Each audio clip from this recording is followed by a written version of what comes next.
warahmatullahi wabarakatuh. Kula wonten ing mriki badhe nepakaken nami kula Angginir Panji Permono utawi Panji.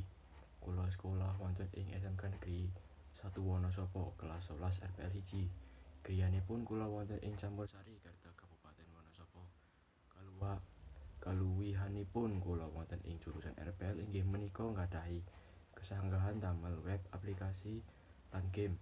Kekirangan diri kula inggih menika kula tiyang ingkang gampil kesupen. Kula tiyang ingkang awet kangge sanjang mboten lan kula kirang saged ngaturaken kesabaran. Nilai ingkang saking diri kula inggih menika kula saged ngatur wekdal, saged dipun pados, saged diparingi amanah lan jujur. Ancaman paling ageng kula inggih menika kula gampil males kangge ninggalake panupa-panupa ingkang kirang dipurreweni utawa kirang produktif. Nanging kula tansah usaha ngembangaken diri kalih nyobi bab enggal.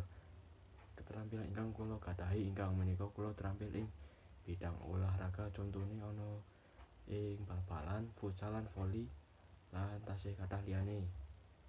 Semanten sekedhapipun tepangan diri kula. Matur nuwun. Assalamualaikum warahmatullahi wabarakatuh.